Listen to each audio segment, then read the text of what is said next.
Olá, seja muito bem-vinda e muito bem-vindo a mais uma transmissão pelo canal do Infomoney no YouTube. Eu sou Marcos Mortari, editor de política do Infomoney, e ao meu lado está Anderson Figo, também editor do site. O Infomoney segue com a série de sabatinas com os assessores econômicos dos 6 candidatos à presidência da República mais bem posicionados em pesquisa de intenção de votos realizada pelo IPEC entre os dias 9 e 11 de setembro. Foram convidados representantes dos candidatos Luiz Inácio Lula da Silva, do PT, Jair Bolsonaro, do PL, Ciro Gomes, do PDT, Simone Tebet, do MDB, Soraya Tronic, do União Brasil e Felipe Dávila, do Novo. Hoje conversaremos com Mauro Benevides, coordenador econômico da campanha de Ciro Gomes. Essa é a última entrevista da série que a gente está fazendo. Você pode encontrar pelo canal do Infomoney no YouTube, pelos links na descrição deste vídeo, as entrevistas com os assessores econômicos dos demais candidatos. A campanha do presidente Jair Bolsonaro foi a única que não aceitou o convite e não designou representante para falar sobre o programa econômico do candidato. Todas as entrevistas são feitas por videoconferência. É concedido um tempo de aproximadamente 40 minutos para cada economista. Professor Mauro Benevides, muito obrigado por aceitar nosso convite. É um prazer enorme recebê-lo aqui no nosso programa. Bom, eu que agradeço a oportunidade. Eu tenho tido a oportunidade de visitar praticamente quase todo o Brasil, mas, sobretudo, São Paulo, onde as questões financeiras são tratadas com ainda mais profundidade. Estou à disposição aqui da Infomoney. Bom, começo a cronometrar o nosso tempo aqui. E a primeira pergunta é sobre a questão do arcabouço fiscal, né? O teto de gastos foi criado em 2016 com a missão de limitar a evolução dos gastos públicos. Entusiastas dizem que essa missão foi cumprida, e isso, de alguma medida, ajudou a reduzir a taxa de longo prazo de juros, pelo menos naquele período, né? Enquanto os críticos dizem que isso se deu às custas de investimentos públicos, investimentos em educação, que chegaram aos menores níveis. Para o ano que vem, a gente tem uma série de despesas já contratadas e muitos economistas dizem que a conta não vai fechar, quer dizer, o teto de gastos vai ser impossível de ser cumprido. Eu queria entender do senhor e da campanha do Ciro Gomes o que vai ser feito como novo arcabouço fiscal, o que vai ser discutido nessa questão de criação de regras fiscais para desenhar todo esse programa tão extenso que o Ciro Gomes preparou para essa campanha. Bom, primeira palavra é lembrar que o Ciro foi prefeito, nunca teve déficit, foi governador, nunca teve déficit. Aliás, foi o único governador de estado que resgatou toda a dívida mobiliária, do estado do Ceará. Resgatou. As pessoas esquecem isso. Lembrar também que, como ministro da Fazenda, ele teve o maior superávit primário da história que o Tesouro registra, né, das suas publicações, que faz, inclusive, mensalmente. Portanto, primeiro, a pessoa tem que estar comprometida com esse conceito. Segundo, ajuste fiscal ele não é um fim em si mesmo, como todo mundo prega pelo mundo afora. Ajuste fiscal é você dotar o Estado de ter condições para investir, para atender às demandas da população brasileira. Sem essa visão, o país não anda, o produto interno bruto não cresce, o emprego não é gerado, mas, infelizmente, o que eu vejo no país é uma defesa de um teto de gasto que não existe teto de gasto. Nós temos que sair da conversa que é bom ou que não tem, examinar os números. O teto do gasto foi feito pela Emenda Constitucional 95 em 2016. Se você olhar 17, 18, 19 e 20, as despesas obrigatórias, que representam 88% da sua despesa, cresceram em termos reais, descumpriram o teto. Mas aí o meu aluno é professor Mauro, mas o governo está dizendo que cumpriu o teto como um todo. Nesse sentido, é verdade. Ele vai lá no investimento, que é despesa de capital, que apesar de ser despesa de capital, é despesa primária. E em sendo despesa primária, ele está no teto do gasto. Ou seja, o Brasil não está fazendo ajuste nenhum. O ajuste que ele está fazendo, porque o pessoal continua crescendo em termos reais, Previdência continua crescendo em termos reais. Então, que previdência, que assunto é esse que estão dizendo que o teto do gasto está cumprindo e que, de uma hora para outra, o que se tem, na realidade, é uma redução brutal do investimento? Portanto, o teto do gasto ele não controlou absolutamente nada. As despesas obrigatórias continuaram subindo. O ajuste que foi feito no Brasil foi na melhor despesa, que é o investimento. Aí há uma contrapartida que diz, Não, mas o investimento ele é muito ruim no Brasil. Como muito ruim? Por exemplo, aqui no meu estado do Ceará, eu tenho uma matriz de um produto que, na hora da definição do investimento, você vê qual o impacto dele maior em determinados setores da economia. Isso é uma coisa... O Brasil precisa levar esse tipo de sofisticação, né, para o país. Nós temos, inclusive, subsequentemente, um modelo de equilíbrio geral que vê o impacto no welfare state do próprio Estado. Então, o problema é aquela história do gaúcho, que quando fala que tem um carrapato na vaca, e aí o pessoal, para consertar o problema, ele mata a vaca e não resolve o carrapato. Ou seja, se existe algum problema de investimento, ele tem que ser consertado, mas jamais você reduzir a zero. O Brasil já chegou a investir 140 bilhões de reais por ano, vai investir em 2023 25 bilhões. É isso que nós queremos? Tirar dinheiro do investimento e colocar no pessoal? Essa é uma reflexão que não existe no Brasil. Terceiro, não existe na literatura, em nenhum país do mundo, teto do gasto que permaneceu por 20 anos. Portanto, isso é uma falácia que estão pregando para o Brasil. Professor, e qual que seria o novo arcabouço fiscal no governo Ciro Gomes? Seria limite para endividamento? Seria um limite para despesas, mas excluindo investimentos? Qual que seria essa fórmula? Você tem dois arcabouços. O primeiro é deixar o investimento vinculado ao crescimento da receita. Ele não vai ficar solto, como as pessoas imaginam. Então vai ficar solto, vai já expandir tudo, não vai nem mais escolher o que é investimento, o que não é. Tudo contrapontos sem qualquer consistência técnica. O investimento ele vai ser vinculado ao crescimento, um percentual do crescimento da receita. Aí vamos discutir se é 80%, 85%, 90%, enfim, essa é a questão. E um teto do gasto, ele pode até existir, desde que controle a despesa primária corrente. Ou seja, a despesa de capital ela fica fora. E nela você pode permitir os acréscimos do PIB. Ou seja, se o PIB quer ser o 2,3, 2,4, como estão dizendo por aí esse ano, então ele cresce a inflação mais 2, deixa o 0,4 para diminuir essa proporção que hoje está aí por volta de 19% do PIB.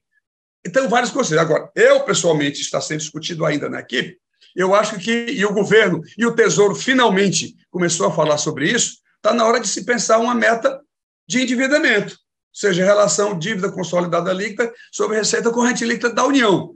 Porque para os municípios, isso já existe. Os municípios não podem se endividar mais do que 1,2 vezes a sua receita corrente líquida. Os estados não podem mais se endividar além da razão de duas vezes a receita corrente líquida. E qual é o limite da União? O céu é o limite.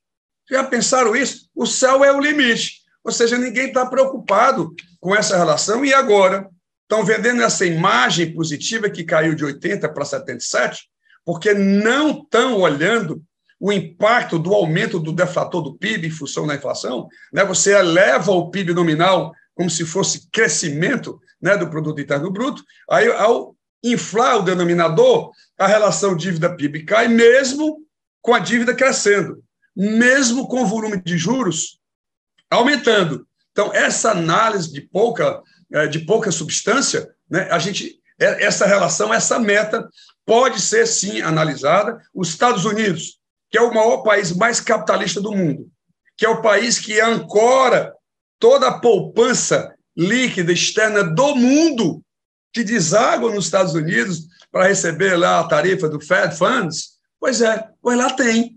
Quando esse teto atinge, para tudo, para pagamento para museu, para pagamento de pessoal, só para vocês terem ideia o quão forte, né, é essa meta. Aí sim, o Banco Central, o Tesouro, né, tem que ir ao Congresso Nacional, tem que explicar o que é que aconteceu, o que é que houve com a movimentação dos juros. É só isso que a gente quer, dar maior transparência e exigir dos gestores, tanto do Banco Central quanto do Ministério da Economia, hoje, tem que explicar, né, transparência. E eu acho que exigir transparência, eu estou pegando uma pecha, e olha que eu sou fiscalista, né, pegando uma pecha muito grande em relação a isso. Terceiro, nós temos, para todas as despesas que estão sendo colocadas lá, no livro tem todas as fontes de receita. A primeira delas é impor o imposto sobre grandes fortunas. Né? E antes que qualquer advogado tributarista entre no circuito, imposto sobre renda é imposto sobre fluxo. Imposto sobre grandes fortunas é imposto sobre estoque, né? Então, são duas coisas totalmente diferentes. E aí, antes que os dois candidatos a presidente digam, não, mas na França tentaram fazer e não deu certo. Também, com 7%, aí era quase um confisco, né, que a França estava querendo fazer. Aqui no Brasil, a nossa ideia é fazer 0,5% ou até 1%, ou seja, de cada R$100 dos super ricos, aqueles acima de 20 milhões de bens, a cada R$100 ele dava 50 centavos para poder contribuir para os menos favorecidos, ou seja... Professor, a gente já vai tocar mais na questão de reforma tributária, eu só queria ainda um último ponto para a gente não fugir muito do assunto, até pedindo desculpas pela interrupção. Só para definir como é que eu vou ajustar o fiscal, que para mim é a mola mestra de tudo. O fiscal resolve câmbio, o fiscal resolve taxa de juros elevada, porque a taxa de juros vai cair não é com a canetada, como as pessoas pensam. Vai cair porque quando se ajusta o fiscal, a política monetária passa a ser secundária. A curva a termo da taxa de juros cai, a taxa de juros cai, a demanda por risco, né, que o sistema financeiro faz para financiar a dívida também cai. Então, ajustar o fiscal com o imposto sobre grandes fortunas, ajustar o fiscal com o imposto sobre dividendos, com a alíquota de 15%, você que tem 48 bilhões de arrecadação, e você ajusta também com outros impostos patrimoniais, e, portanto, aumenta na questão do patrimônio e diminui no imposto sobre consumo, que é a grande... Hoje, a maior fonte de arrecadação é imposto sobre consumo. Então, nós vamos eliminar, reverter esse sistema tributário, mas na reforma tributária eu darei mais detalhes.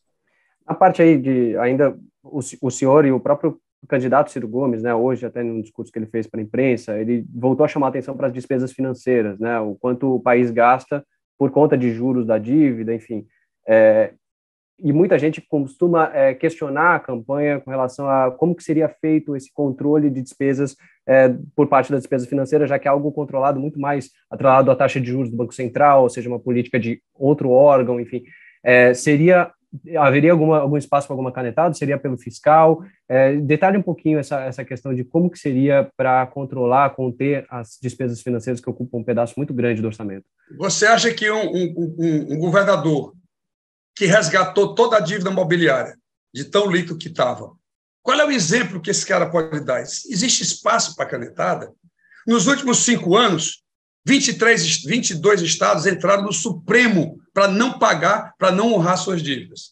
Veja quantas vezes o estado do Ceará, eu como secretário da Fazenda, 12 anos, quantas vezes o estado do Ceará entrou? Até São Paulo questionou, quebrou contratos. Portanto, não existe, isso é conversa. Agora, tem que ser chamada a atenção porque que, quando eu aumentei o Auxílio Brasil e gastei mais 27,6 bilhões, foi essa confusão toda que se gerou no Brasil, e, ao mesmo tempo, que aumentei a Selic de 15 de março de 2021 de 2 para 13,75, eu vou aumentar os juros para 700 bilhões ao ano.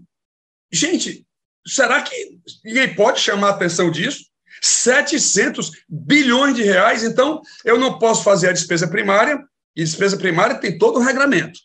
Lei de responsabilidade fiscal, 4.320, emenda constitucional 95, emenda constitucional 109, regra de ouro, é uma parafernália de controle e nada funciona. Para a dívida financeira, não tem absolutamente nada. As pessoas, sobretudo parte da imprensa, diz que o orçamento da União é 1 trilhão e 800, que são exatamente as despesas primárias. Não é, isso não é verdade. O orçamento da União é 4 trilhões e 800 bilhões de reais. Então, esses 3 trilhões passam ao largo. Aí eu chego no Congresso Nacional, começo a discutir essa questão, as pessoas ficam, como assim? Onde é que estava isso e tudo mais? Então, é para chamar a atenção, porque nós examinamos que ela cede com o fiscal colocado. Segundo, com o fiscal ajustado, que é a premissa da gestão Ciro Gomes, é o fiscal ajustado. Taxa de juros cai, curva a termo de longo prazo cai, risco cai e assim por diante. Segundo, na teoria econômica, não há aumento de taxa de juros para controlar a inflação de preços administrados. Você controlar a taxa de juros para controlar o preço da gasolina, do diesel, o problema é que 70% da carga brasileira é transportada por rodovias. Quando o diesel sobe, o preço encarece tudo e aí a inflação ela fica disseminada para todos os produtos. Vocês perceberam que foi só baixar o preço do combustível, baixar o preço da energia, que foi outro que contaminou integralmente a economia brasileira, a inflação vem cedendo. E todo mundo acha que está sendo cedendo porque a taxa de juros aumentou. Esse é um erro que eu estou ponderando, a gente tem que analisar tecnicamente. Será possível que só vale uma posição única? Tem vários países do mundo, 18 países do mundo, fixam taxa de juros pelo Banco Central no core inflation. Não é na inflation total, é naquela que é do centro dela, não são variações extemporâneas que possam acontecer. Mas parece que as pessoas esqueceram a teoria econômica. O que vale é só a discussão, então, canetada é zero, até porque o exemplo do Ciro é de resgate de dívida, é de maior superávit primário do Tesouro Nacional da história. Mauro, aproveitando esse ponto que você citou da questão de aumento de juros, eu queria puxar um outro tema aqui para a nossa conversa, que é a relação com o Banco Central, né? A campanha já criticou algumas vezes a política monetária que tem sido feita pelo Banco Central. Eu acabei de criticar, né? Agora também. Exato, agora mais uma vez. E, inclusive, o senhor recentemente também falou sobre a questão das decisões de políticas de swap cambial, enfim, que envolvem uma quantidade bastante grande de dinheiro, que elas ficam ali a cargo apenas de alguns diretores do Banco Central. Como é que vai ser a relação, se o Ciro for eleito, como que vai ser essa relação com o Banco Central? O que vocês pretendem fazer em relação à autonomia do Banco Central? Não, veja, a autonomia vai ser preservada. Você deve estar se referindo à independência, que é um outro fator, né, mais na frente. A autonomia prevalecerá. Agora, o Banco Central ele não vai se eximir de ficar discutindo e prestando conta do que ele está fazendo. E respondendo, inclusive, algumas questões de cunho técnico que precisam ser demandadas. Uma delas eu acabei de falar sobre por que é que taxas de juros não são fixadas em cima do core inflation. O Brasil, em 2021, fez a maior elevação de taxa de juros do mundo, 8%. Por quê? A maioria dos países estão com taxa de juros real negativa. Só o Brasil tem que ter taxa de juros real positiva e mais. A maior do mundo. O Brasil, tudo de ruim, é a maior do mundo. Tudo é do mundo. Será possível que ninguém tenha oportunidade de discutir isso? Está bloqueado? O sistema financeiro não deixa, né, essa discussão acontecer? Por que é que o Brasil tem que ter toda a vida a maior taxa de juros real do mundo? Inclusive em períodos em que você tem uma diminuição da atividade econômica, que é outro caso que as pessoas dizem de 15 e 16, 15 e 16, olha, o aumento da taxa de juros acabou gerando o controle da inflação. Quem gerou o controle da inflação em 15 e 16 foi a recessão econômica. A economia caiu 7% nos 2 anos e muitas vezes as pessoas, os nossos colegas, não querem ver o impacto que isso tem. Então, o Banco Central continua tendo a sua autonomia, mas isso não quer dizer que ele vai ser independente ao extremo de não poder aceitar um depoimento, de não poder explicar o que é que está sendo feito. Você acha que faz sentido? Um diretor do Banco Central, em determinados movimentos de volatilidade do câmbio, ele sozinho, vou colocar 25 bilhões de dólares no mercado para acalmar. Gente, 25 bilhões de dólares dá 5 vezes 5, 25, 5 vezes 2, 10, 12, são 125 bilhões de reais. Um cara sozinho, ele consegue manipular 125 bilhões de reais. A inflação, não. O Copom ele é institucionalizado, ele tem um regramento, várias pessoas decidem. No swap, não. No swap, o cara sozinho decide. Como? Por quê? Será que esse cara é déspota? Ele é todo iluminado, que sozinho ele vai decidir isso? E o que poderia ser chamando a atenção, hein? E o que poderia ser feito nesse caso? Eu acho que tem que ser institucionalizado. Tinha que ter um comitê para, apesar de que câmbio, ele é resultado, tá certo? Ele varia de conformidade com a política econômica. Ele é câmbio variável. Agora, aqui e acolá, quando a volatilidade se excede, o Banco Central entra muitas vezes fazendo isso. Então, eu defendo que tem que ter uma institucionalidade dentro do Banco Central, para não dizer que eu estou querendo de fora interferir no Banco Central. Tem que ter, dentro do Banco Central, tem que ter uma institucionalidade para não ficar uma pessoa só tratando de 80 bilhões, de 100 bilhões, assim, numa canedada que ele está. E não é transparente, viu? A gente tem que pressionar. O Banco Central diz assim, olha, já estou liberando 150 contratos cambiais e tudo mais e tal. O valor, a gente tem que pressionar para poder sair, senão a gente não tem conhecimento de quanto sai. É isso. Como eu já disse, e a política monetária, que hoje vocês dão muito ênfase, fiscal resolvido, política monetária é secundária.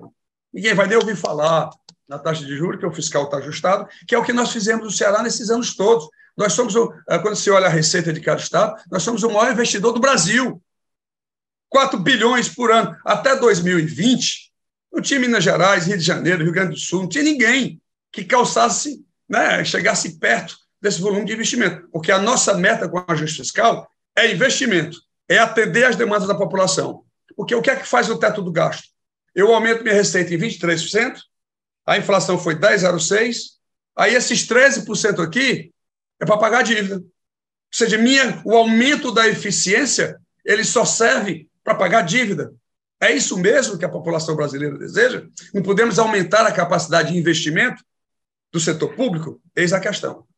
Mauro, deixa eu pegar um ponto, já que a gente está falando de inflação, e falar exatamente sobre combustíveis, né, a questão da Petrobras.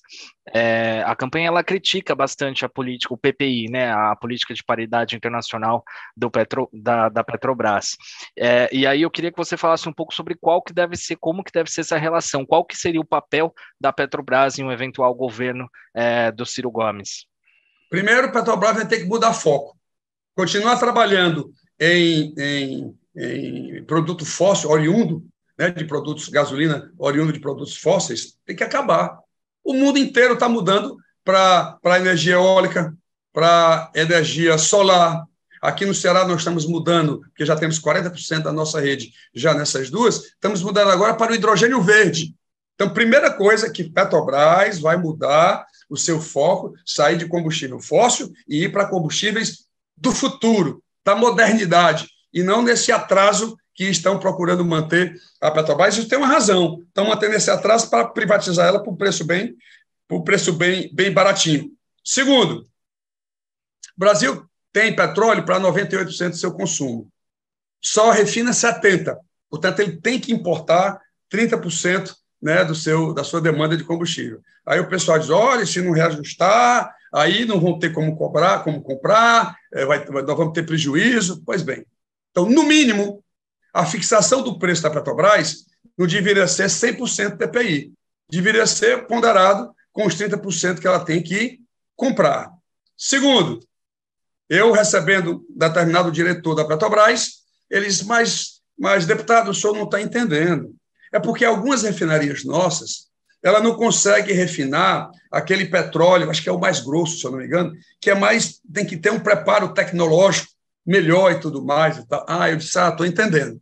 E quanto é que seria para a Petrobras modernizar para poder refinar 100%? Sabe o que é que eles me disseram? 40 bilhões de reais. Eu disse, como? Vocês acabaram de distribuir 101 bilhões de dividendos. 101 bilhões. Como é que você não tem 40 para modernizar? Não, porque o futuro da Petrobras ainda não está definido. Então, a Petrobras, primeiro, tem solução, ela tem que acabar com essa PPI, ela tem que se modernizar suas refinarias. E o terceiro ponto, ela vai ser superavitária, como em toda empresa pública deve ter. Ela não pode ter esse absurdo de vinculação para definir preço dissociado do seu custo de produção, depreciação do seu capital, tributos e lucro. Não pode, a Petrobras vai ser qualquer empresa normal no sistema capitalista, mas nunca está tendo uma meta de preço. Quem tem meta de preço hoje é a Petrobras, porque fixa PPI. E não pode ser assim. Aí as pessoas já dizem, não, então ela vai ser deficitária, então ela vai ter interferência. Não tem interferência nenhuma. Ela terá que provar que é superavitária com aquele preço que está cobrando. E quarto, quando ela faz isso, a Petrobras, se você olhar lucro líquido sobre patrimônio líquido, ela tem uma razão de 40%. A média de todas as petroleiras do mundo é 15%. E o mais grave, e esse vocês precisam detonar, a relação dividendos por ação, que na Petrobras é 20 vezes, a média mundial é 5,9. Que absurdo é esse? Que absurdo é esse que ela pode cobrar o que quiser, diferente do mundo inteiro, alegando a PPI e provocando um processo inflacionário que trouxe a pobreza de volta, Aí as pessoas dizem assim, não, mas deputado Washington não está entendendo. Mas a Petrobras devolveu 22 bilhões de reais de dividendos para a União. Pois é, aí o cara fala só a meia informação. Mas devolveu 22, aumentou a inflação, o Banco Central aumentou a taxa de juros e elevou o juro para 700 bilhões. Olha a diferença. Deu 22 e o Brasil gastou 700 como consequência dessa política absurda. Portanto, privatização para nós tem que começar, nós não temos nenhum dogma quanto a isso, tem que começar pelas empresas que drenam recursos do Tesouro. Começa por elas. E aí depois vamos pensar nas outras empresas, mas a Petrobras é zero de possibilidade de privatização. Vai mudar foco, vai mudar, ela vai ser superavitária, mudando essa vinculação, essa meta de preços PPI, que nós devemos, portanto, acabar. E o papel da iniciativa privada, por exemplo, vocês pensam em parcerias público-privadas, em estimular isso? Em quais setores que esse tipo de PPP poderia funcionar? Essa é o grande mote, né? O grande mote nosso, inclusive aqui nós fazemos muito isso. O primeiro grande mote foi, nós investimos 1 bilhão e 900 no Porto do Pecém, conseguimos trazer uma empresa privada, aí sem PPP, um investimento privado de 30 bilhões de reais de uma siderúrgica. Xeral já é exportador de placa de aço. Já pensou quem poderia imaginar isso no passado, a gente ter essa condição financeira? Então, parcerias público-privadas, elas estarão presentes, até porque a recuperação dessa capacidade de investimento tem que ser focada em algumas áreas, e o setor privado, e outra coisa, o setor privado vai ter certeza de que se honrará contratos, como a gente faz até hoje. Não é fazendo PEC dos precatórios, que quebra contrato, e ninguém está falando que essa PEC vai levar para 2025, 2026, 900 bilhões de reais de dívida. Ninguém está falando nada. Como é que eu vou fazer um primário de 900 bilhões para pagar o precatório em 2025, 2026? E parece que morreu esse assunto, parece que acabou.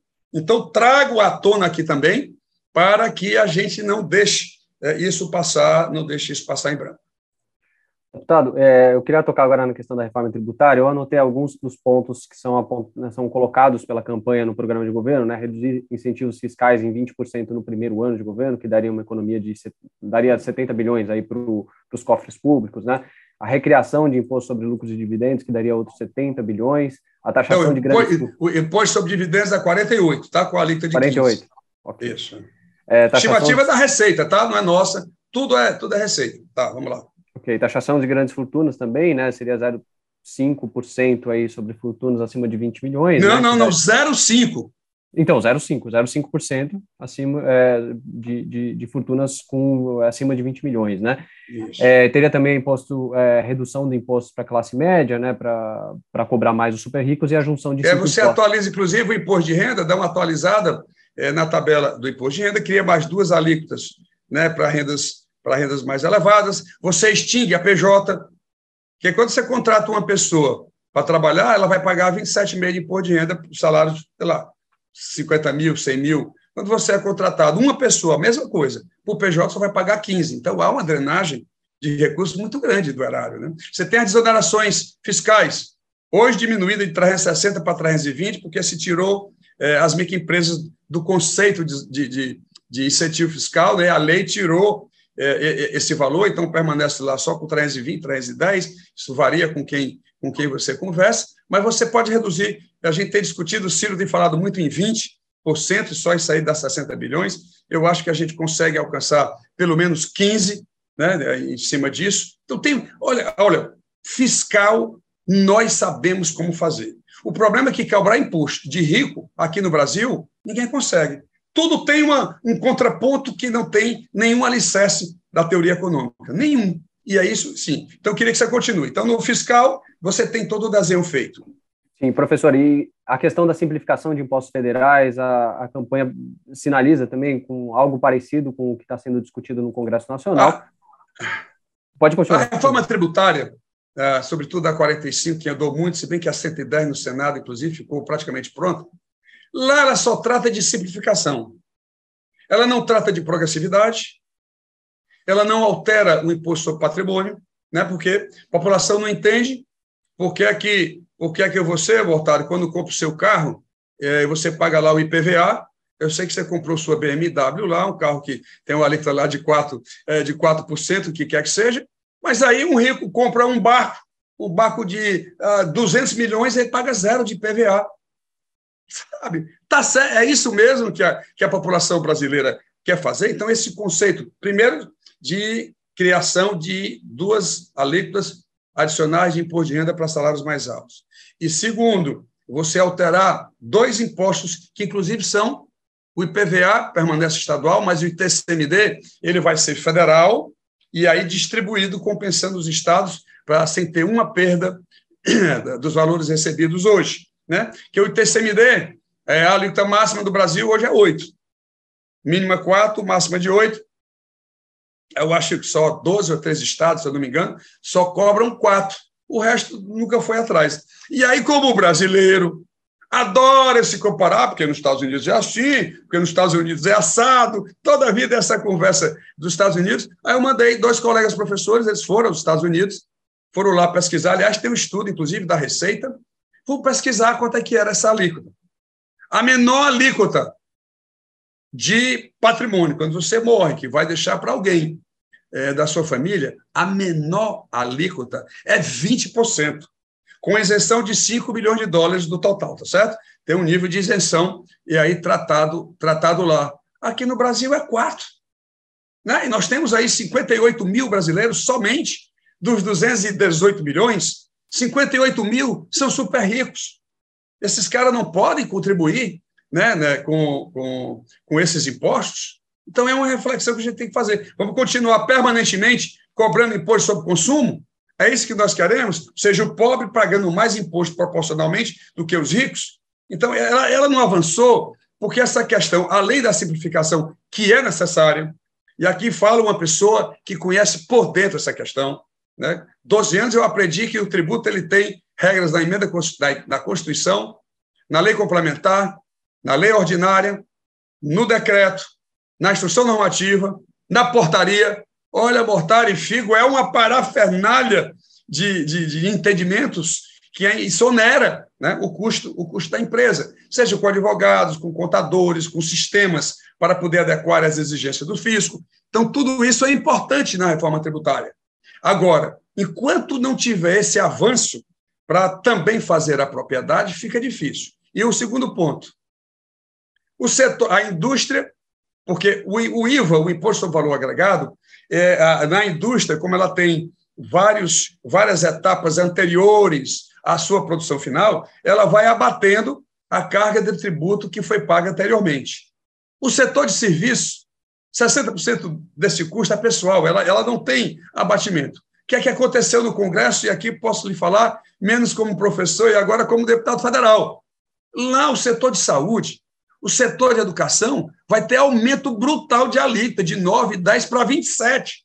E eles estão, assim, apavorados com esse aumento. Por mais que você diga, não, você vai abater na cadeia anterior. Não tem cadeia anterior significativa, entendeu? Que possa fazer isso. Isso gerou um impasse no Congresso. São setores, né, proeminentes da economia brasileira que exercem no Congresso, né, uma relativa pressão, aliás, positiva no sentido de que eles conseguem demonstrar o aumento dessa carga, e eu não sei se esse é o momento de estar aumentando carga tributária. Então, você tem simplificação muito boa, a proposta, mas você tem renda, patrimônio aqui fora da discussão, setores essenciais da economia brasileira tendo elevação de carga, porque o quarto ponto é porque para a população brasileira, reforma tributária é você diminuir carga.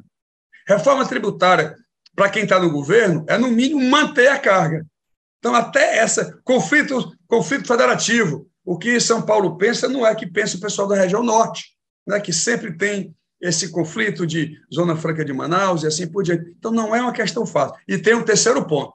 Só queria tocar ainda nessa questão dos estados, quer dizer, a gente observou com a questão dos combustíveis, essa briga toda de ICMS para energia elétrica, para outros serviços que teve aquele teto fixado em 18%, um problema para os estados que tiveram uma perda de arrecadação. Isso vai ser visto ao longo dos próximos meses e anos, esse impacto vai ser sentido com mais força. E também, nessa discussão toda de reforma tributária no Congresso Nacional, um dos pontos principais atacados pelos parlamentares, tudo essa questão da guerra fiscal, né? Estados usando alíquotas diferenciadas de ICMS para atrair empresas, enfim, mesmo não sendo tão competitivas em alguns estados, algumas regiões. Qual é a proposta do Ciro Gomes para atacar esse problema? Não, veja, se nós criarmos, que é aquela proposta do secretário de Estado da Fazenda, se nós fizermos aquele fundo que vai permitir ter funding, ter dinheiro, né, para poder dar sequência a esses investimentos no Norte, Nordeste, Centro-Oeste, isso não terá nenhum problema. O que está se discutindo essa fonte, né, se propôs até tirar um percentual do IVA para poder ser destinado a esse fundo de incentivo, vamos dizer assim. Eu quero só lembrar que o incentivo fiscal, 70% da indústria é no Sul e Sudeste. 70% da indústria, ela é concentrada. Então, como a Constituição manda ela desconcentrar, ela tem que diminuir as disparidades regionais.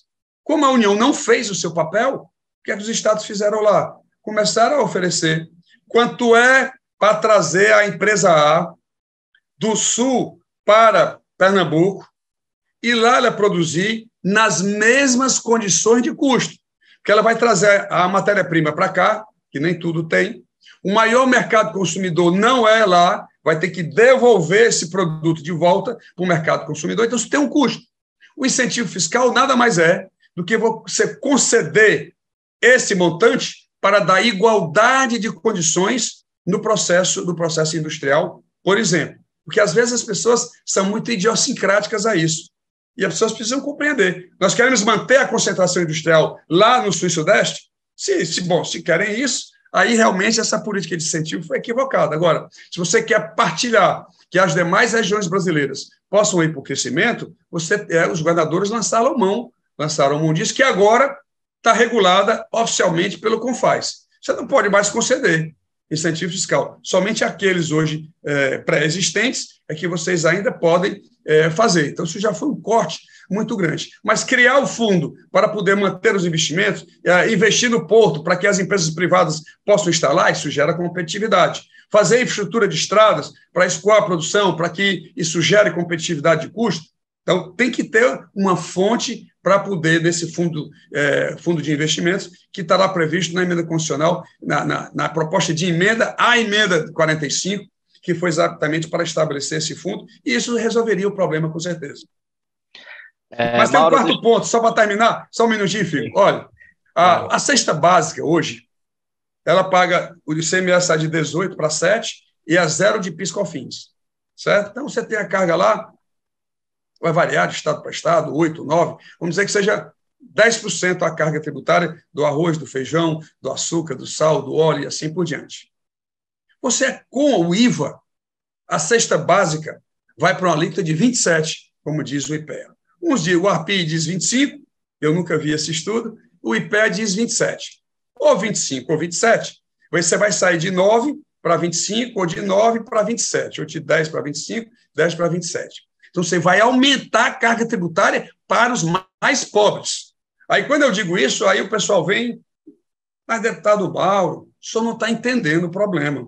Eles vão pagar, mas com 30 dias, 60 dias, nós vamos devolver esse dinheiro de volta. Não é isso, Mortado, que o pessoal diz? Isso que eu não estou entendendo. Agora, para um secretário de Estado da Fazenda entender que esse dinheiro vai ser devolvido, o fisco vai devolver, ou quem quer que seja, com 30 dias ou com 60, o Brasil vai ser o único lugar do mundo onde pobre vai ter que ter capital de giro.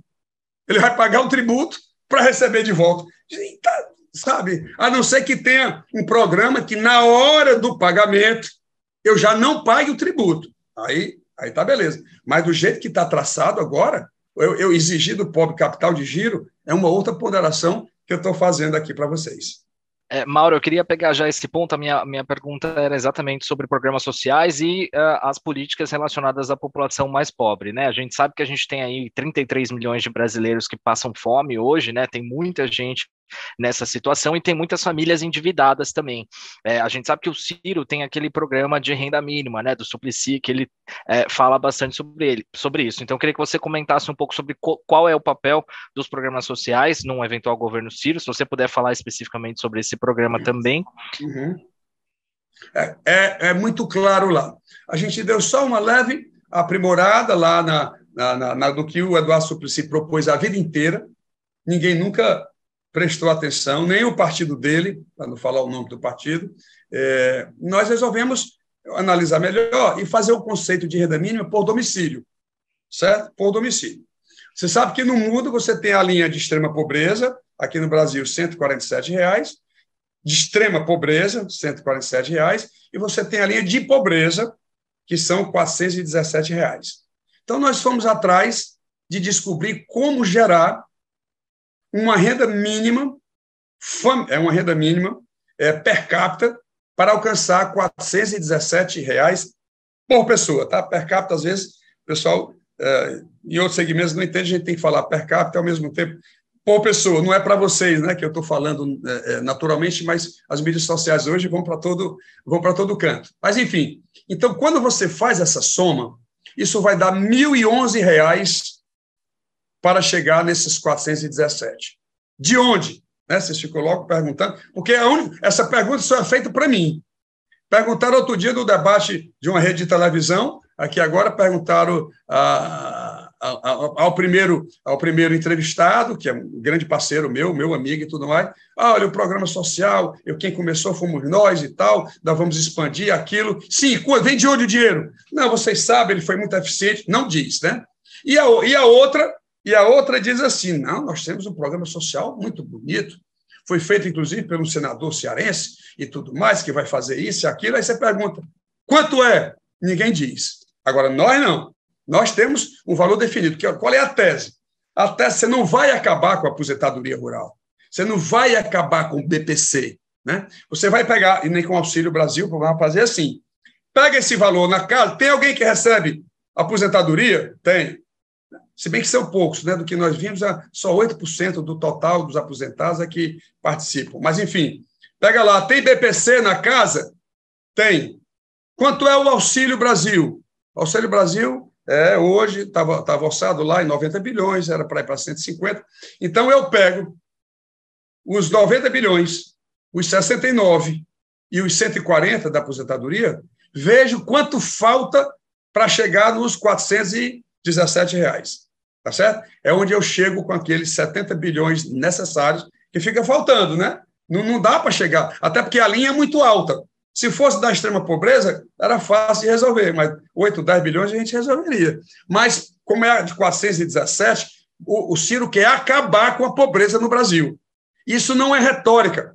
As pessoas pensam que isso é retórica. Isso tem números, né? Isso tem linha de corte, isso tem números. E aí é onde entra o imposto sobre fortuna, que dá com 0,5 ou 1 em algumas categorias acima de 10 bilhões, isso dá 50 bilhões lá colocados, está faltando 70, né? Aí a gente pode migrar, retira 20 bilhões das desonerações, dos 48 bilhões de dividendos, tira 20 para colocar lá. Então, fonte, nós temos todas. O programa, o desenho, o resumo é R$ 1.011 por família, tá certo? Por domicílio, atingindo a linha de pobreza no Brasil, que é 417 per capita, e com condicionalidades, que o presidente hoje acabou com todas as condicionalidades. Não tem mais que estar matriculado na escola, não tem mais que estar suas crianças vacinadas. Acabaram, todas as condicionalidades estão acabadas. Nós estamos devolvendo tudo isso para dentro do programa.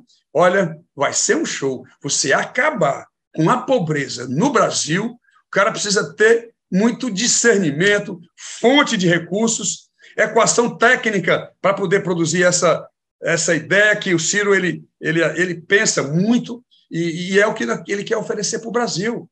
E as pessoas não conseguem ver, né, o ganho que seria para o país. E o segundo, o endividamento das famílias e das pessoas. Né, são 69 milhões. Aliás, isso foi proposto em 2018. Todo mundo achou que era brincadeira, que isso era... Sabe por quê? Porque, tecnicamente, muito fácil. Quando você decompõe o PIB pelo lado da demanda, o pessoal, normalmente, a imprensa dá, a indústria cresceu tanto, o comércio isso, e tal, e vai, a agricultura, o agronegócio. Mas quando você decompõe esse mesmo PIB pelo lado da demanda, 60% que faz o PIB crescer é o crescimento das famílias. Né? Como é que esse PIB pode crescer se eu tenho, né, boa parte desse consumo hoje está endividado. Ele não tem como ir novamente ao mercado. Aí se pensou fazer aquele abatimento, aquele leilão de 90%, que a Serasa comprou a ideia, e o SPC. Eles conseguem dar os 90% de abatimento. E por que não deu certo? Porque quando eles dão o abatimento, eles querem o pagamento à vista. Mas o pessoal perdeu o emprego, está sem nada. E aí é onde entra, né, a genialidade. Você vai fazer um financiamento de 36 meses com os bancos públicos, se o privado quiser entrar, ótimo. Só que não vai ser nessa taxa de juros que está aí. Vai ser uma taxa de juros que dê rentabilidade para o banco, né? E isso gere uma prestação de quê? De R$30, R$40 por mês durante esse período, com 6 meses de carência, e aí você vai devolver 69 milhões de pessoas ao mercado consumidor, que tem a maior propensão marginal a consumir. O pessoal de mais baixa renda tem a maior propensão marginal a consumir.